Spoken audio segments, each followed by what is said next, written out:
Right now, there is a publicly traded software company that barely makes any profit from actually selling software. Right. Instead, it has borrowed literally billions upon billions of dollars to buy $67 billion worth of invisible digital tokens. That's wild. Tokens that produce no cash flow, pay no interest, and, exist entirely as code on a decentralized network.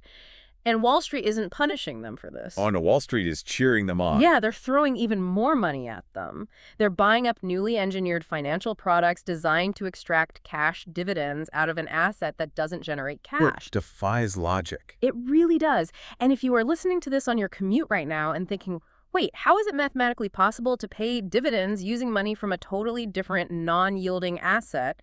Well, you aren't alone. Even the regulators are scratching their heads at this point. Exactly. So today we are asking a really fundamental question. How did the global economy become essentially a hallucination? A great way to put it. Whether you are prepping for a board meeting on corporate treasury strategies, or you are just trying to figure out why your nephew keeps talking about meme coins at family dinners, we are stepping into a landscape that just completely defies all traditional economic rules. We are. We are looking at a system where nothing feels real anymore, and value has become entirely unmoored from reality. Okay, so let's unpack this. To understand how we got to this wild circus, we first have to understand what money actually is in the digital age. Right. And that brings us to our mission for today's deep dive.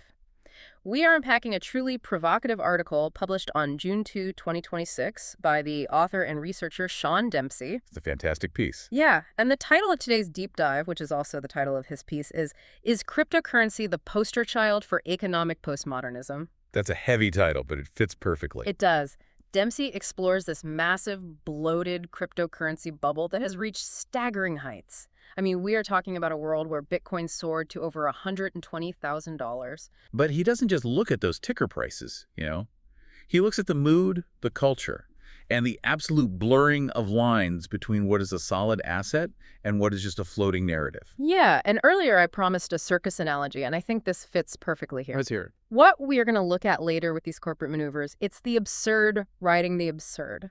It's like a monkey riding a dog, which in turn is riding a cow inside a circus that doesn't actually exist. That is painfully accurate. Yeah. Because we aren't just looking at a weird financial anomaly today. We're examining a profound philosophical shift. Right. This is a symptom of economic postmodernism. We are witnessing the financialization of pure belief. Where the traditional mechanisms like cash flow or yield are just replaced by hype. So to really grasp how radical this is, let's establish a baseline. Okay. Dempsey starts with this conviction that he admits feels almost embarrassingly old-fashioned in 2026. He argues that money fundamentally cannot survive without hard grounding. It can't just be a mood. Exactly. It can be electronic, it can be abstract, but it has to be grounded in something real. And he pulls from the Bank for International Settlements for this, right? Yeah, the BIS, which is basically the central bank for central banks, they describe money primarily as a social convention. Okay, so it's trust. Right. It's an institution sustained by the expectation that what you and I accept as payment today will also be accepted by someone else tomorrow. But that expectation doesn't just materialize out of thin air. No, it doesn't. The Stanford Encyclopedia of Philosophy points out that modern money debates are actually disputes over what money really is in metaphysical and political terms. Oh, it's never just been a shiny piece of metal. It's an expression of social cohesion. Exactly. It relies on trust, legal frameworks, physical infrastructure, and it serves as a commonly recognized accounting language. Right, so if I hand a cashier a $20 bill, I'm not handing them a piece of paper worth $20 in material. No, you are handing them a universally recognized symbol of state-backed trust. Okay, so let's talk about the historical context, because that's vital. A lot of hard money advocates point to the summer of 1971 as this massive fracture point. Yeah, the Nixon shock. Right. That was when President Nixon officially closed the gold window. Under the old Bretton Woods system, foreign governments could literally convert their U.S. dollars into physical gold at $35 an ounce. The dollar was functionally a claim check for yellow metal sitting in a vault. And Nixon ended that overnight. He severed the tether, shifting the whole system to fiat money. And we should define fiat clearly, because it's a term that gets thrown around a lot. Yeah, Britannica defines it as legal tender money, not redeemable in gold or silver. Its value comes entirely from the government declaring it to be money. But Dempsey emphasizes a massive caveat here that totally gets lost in these debates. What's that? Being untethered from gold does not mean being untethered from reality. That is a critical distinction. Oh, that makes sense. The US dollar is fiat, but it isn't nothing. Exactly. It is heavily backed by state credibility. It's backed by the immense tax collection capacity of the U.S. government. And the military and the legal apparatus, the anchor didn't disappear, it just shifted. Right, from a physical metal to state capacity. So to use an analogy, if the US dollar is a house built on a concrete foundation of taxes and laws, the postmodern mindset is basically looking at a hologram of a house and deciding it's just as good to live in. What's fascinating here is how perfectly that hologram analogy captures the philosophical shift Dempsey is diagnosing. Because the illusion feels sufficient to them. Yeah, and to understand why people would happily choose to live in a hologram, we have to talk about postmodernism itself. Right, the philosophy where nothing is real. Pretty much. The Stanford Encyclopedia of Philosophy describes it as a family of concepts that actively destabilize certainty, singular meaning, and objective truth. So if someone says this is the objective reality, the postmodernist says, according to whose narrative? Exactly. And Dempsey brings in the French philosopher Jean-François Lyotard to flesh this out. Lyotard had this intense skepticism toward what he called meta-narratives. Which are like the big overarching stories we tell ourselves, right? Like the march of scientific progress. Or the inherent stability of a national currency. Lyotard saw that knowledge was being commodified, broken down, and exchanged without any deeper meaning. So we are basically living in a cultural atmosphere where meaning is reduced to mere circulation. A thing is valuable simply because it's being traded. Right. Not because of what it fundamentally represents. Yeah, Dempsey isn't arguing that some crypto day trader read a bunch of dense French philosophy and decided to pump the Bitcoin ticker. Right? No. He is incredibly careful to avoid drawing a direct causal chain like that. Postmodernism didn't write the code for cryptocurrency. It just created the atmosphere. Exactly. It describes the prevailing cultural mood that makes these wild financial abstractions feel completely normal to the average investor. So the complaint isn't that modern money is symbolic. It's that the digital age has taken that necessary symbolism and radicalized it into pure spectacle. Yes. The postmodern mood encourages us to completely forget the difference between a symbol backed by a military and tax base and a symbol backed by nothing but internet momentum. Just clever branding and the hope that a greater fool will buy it from you tomorrow. And that collective amnesia is the root of the financial disorder we are exploring. We lost the ability to distinguish between a functioning economy and a casino. So if postmodernism made us comfortable with financial illusions, how did traditional economics adapt to this? Because they didn't just ignore it. No, they built theories around it. And that brings us to modern monetary theory, or MMT. Right. Dempsey refers to MMT as the economic style guide for a postmodern age. Because MMT represents a radical rethinking of state finance. The conventional wisdom was always that a government must tax or borrow in order to spend. But MMT flips that, right? Completely. Proponents argue that a sovereign issuer of a fiat currency does not face a household budget constraint.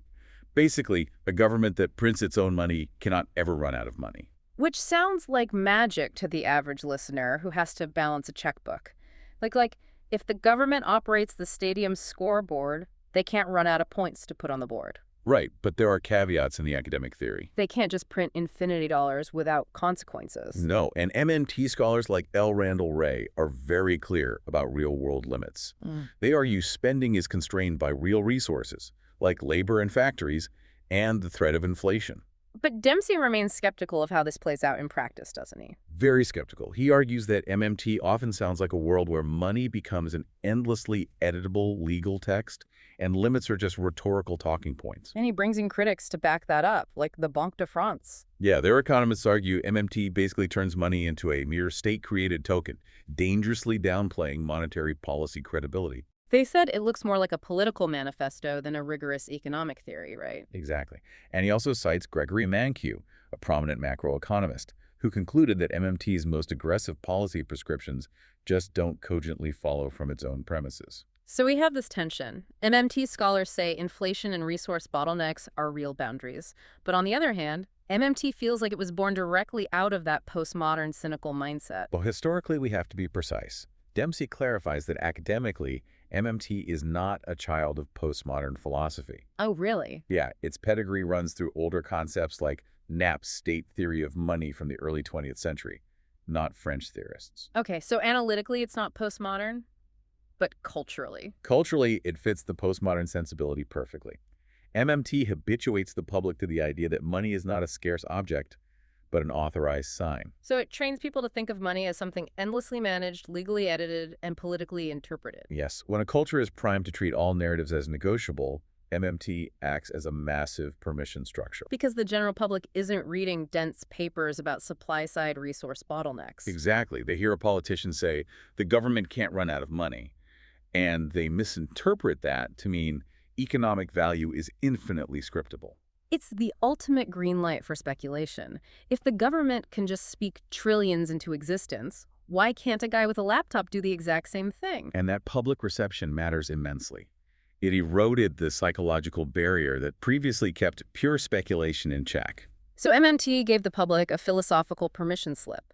But it's one thing for a sovereign government to tell a story. It's another for an anonymous programmer to try it. Which brings us to the hyperreal market of Bitcoin. Right. Satoshi Nakamoto's 2008 white paper, if you read that document, it explicitly describes a purely peer-to-peer version of electronic cash. It wasn't supposed to be a digital collectible or a corporate treasury asset. But the reality today is totally divorced from that. I mean, the IRS literally treats Bitcoin as property for tax purposes, not currency. Right, because its extreme volatility completely undermines its usefulness as an actual unit of account. Try buying a coffee with a currency that drops 10% while it's brewing. Dempsey even cites a 2025 study concluding Bitcoin is definitively better understood as an investment asset than a currency. It's a profound philosophical drama. The very thing born to be cash mutated into an instrument of pure speculation. And the numbers are staggering. It traded for fractions of a penny early on, hit a single dollar in 2011, and then exploded. By October 2025, Coinbase recorded an all-time high of over $126,000. And as of the date of Dempsey's article, June 2, 2026, it's sitting around 67,000. That incredibly violent arc tells Dempsey that Bitcoin is experienced as a globally shared referendum on narrative and liquidity, not a functional currency. And it didn't happen in a vacuum. We have to look at the macroeconomic backdrop. Right. The US dollar's gold convertibility was gone, setting the stage. And then we had historically abnormal money growth during the pandemic. Trillions flooded the system. By April 2026, the M2 money supply stood at $22.8 trillion. Now, Dempsey is intellectually honest. He says you can't just reduce Bitcoin's rise to a bumper sticker like the Fed printed, therefore Bitcoin mooned. Right. Reuters tied the 2025 records to a complex web, institutional demand, friendlier regulatory policy, ETF inflows. It was a perfect storm of liquidity, sudden legitimacy, and above all, story. And here's where it gets really interesting. Let's zero in on the pricing mechanism itself. Okay. You have Bitcoin, a pure digital abstraction with enforced scarcity, and you are pricing it in US dollars, a state-backed fiat abstraction. Right. Dempsey argues that quoting one floating signifier in terms of another makes crypto valued in USD the literal poster child of economic postmodernism. It is the absolute pinnacle of the postmodern condition. He does clarify that there is some reality underneath both sides. Bitcoin has code and energy costs. The dollar has tax backing. But ask yourself what the public actually experiences. You don't experience the complex hashing algorithms or the central bank settlement layer. No, you experience the number on the screen, the flashing green or red line on your app. Borrowing from Baudrillard again, the representation on the screen becomes more socially real than the underlying mechanism it represents. That is the definition of the hyperreal. The symbol dictates the reality. And if you want to see this pushed past its breaking point to absolute absurdity, look at the meme coins, the so-called shit coins. Oh, absolutely. In 2025, the SEC actually had to put out a statement describing meme coins as crypto assets inspired by internet memes, fictional characters, or fleeting trends. And they explicitly noted their highly speculative nature and that holders aren't protected by standard federal securities laws. The most striking part is the SEC basically admitting that the value of these meme coins comes entirely from speculative trading and internet sentiment. There's no underlying business income, no productive cash flow. It is pure mood. Dempsey calls that SEC statement the closest thing to an official regulatory description of postmodern finance we'll ever get. Value derived from sentiment, collectability, and zero claim on cash flow.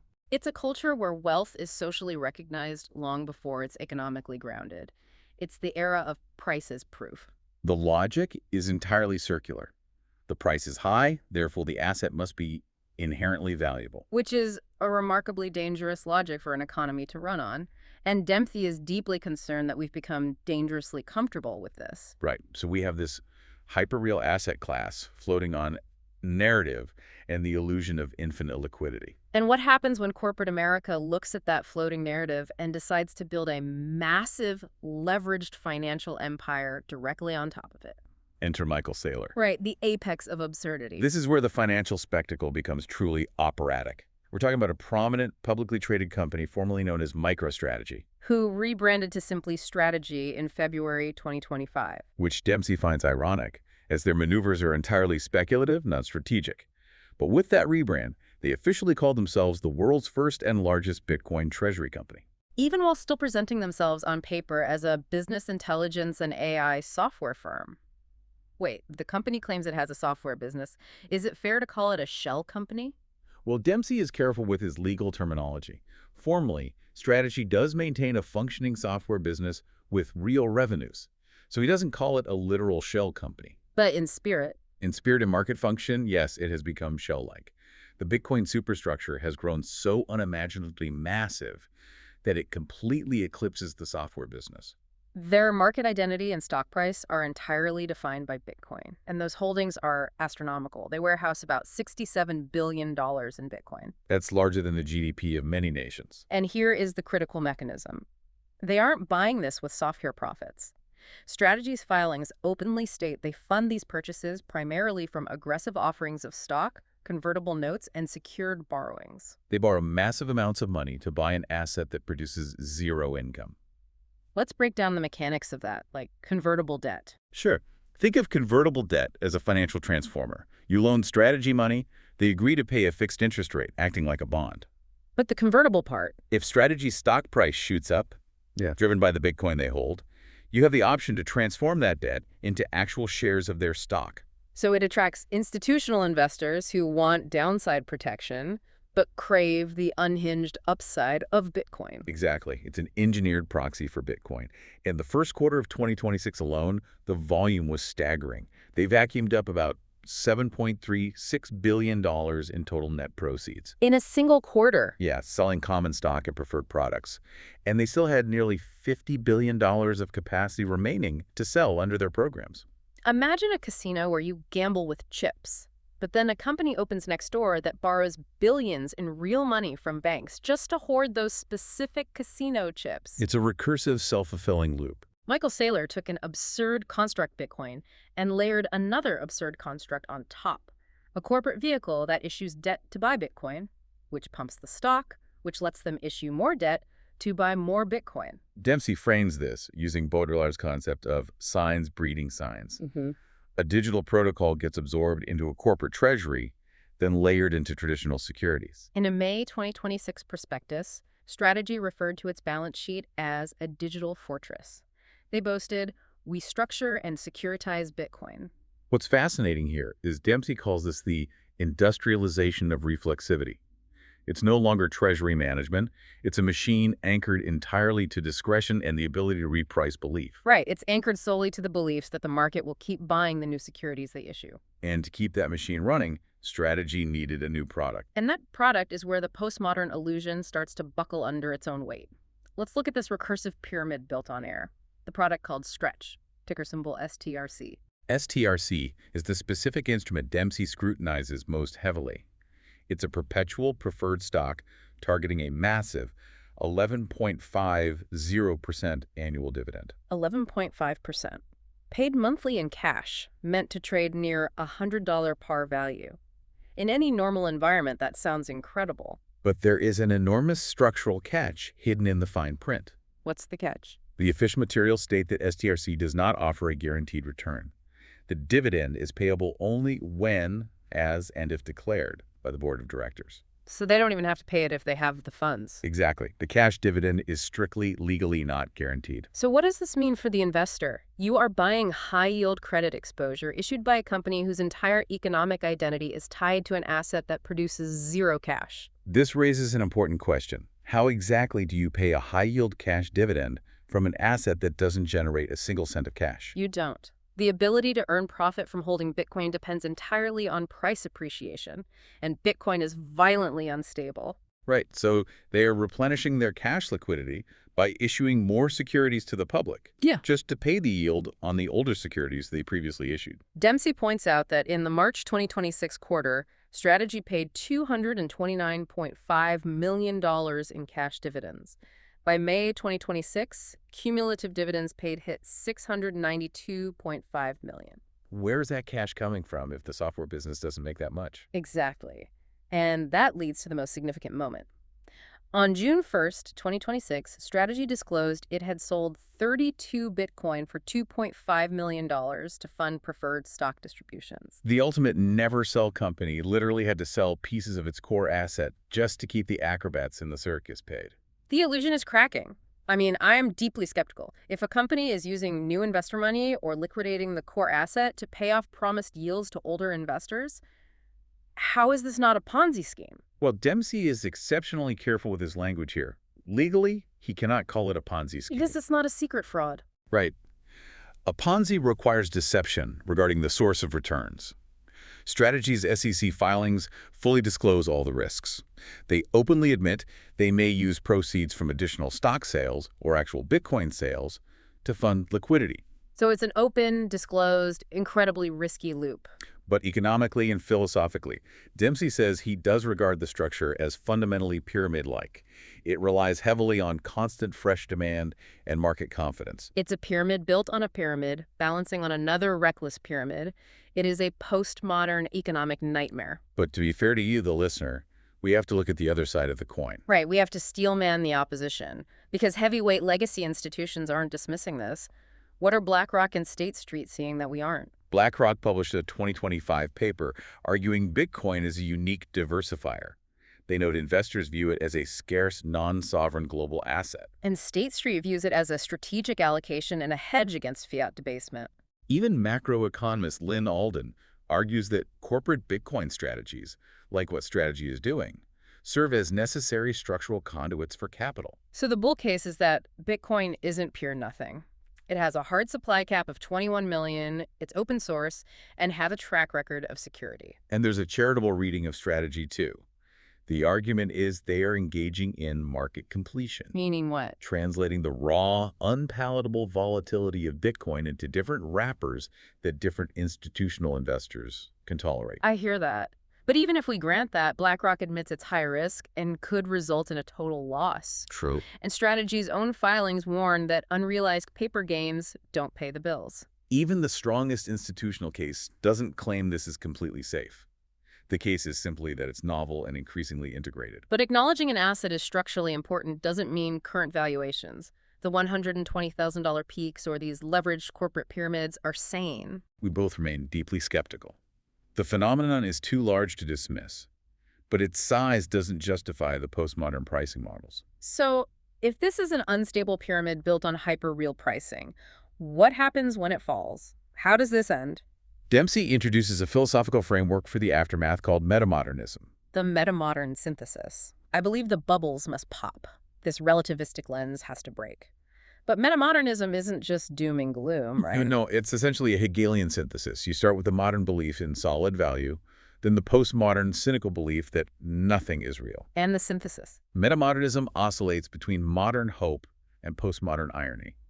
It's a stance of informed naivety and pragmatic idealism. What does that mean for the average investor? How does it fix a broken crypto market? It means we emerge wiser. We retain the postmodern suspicion toward hype and self-referential narratives. We reject the absurdity of a company borrowing money to buy an asset to boost its stock to borrow more money. But we recover a modern appetite for building resilient institutions and real value. Exactly. The optimistic view is that after the inevitable collapse of these bubbles, the underlying technology of the blockchain survives. Organizations like the OECD and the BIS see immense value in tokenization. Massive automation, lower transaction costs, faster clearing. There is profound utility there, but it's been disfigured by the speculative hype. The metamodern future embraces the digital rails but ditches the endless pyramids of hype. Valuations will reconnect to reality, productive use, and hard collateral. The cultural confusion between investing and wildly gambling on speculation will finally break. That is a deeply hopeful vision. It acknowledges a painful but necessary correction. And that brings us to the end of today's deep dive. We covered a lot of ground today. We really did. But I want to leave you, the listener, with a final provocative thought. We talked about a postmodern atmosphere where society can barely tell the difference between a concrete house and a hologram. If metamodernism is about finding real, durable value after the grand illusion breaks, what does value look like in your own life right now? When the screens turn off, the tickers stop blinking, and the hype fades. What are the hard assets, financially, intellectually, or personally, that you actually hold trust in? That's the real question. Keep questioning the narratives you were sold. Keep demanding reality over spectacle. Stay curious, and we'll see you next time as we continue to deep dive into the forces shaping our world.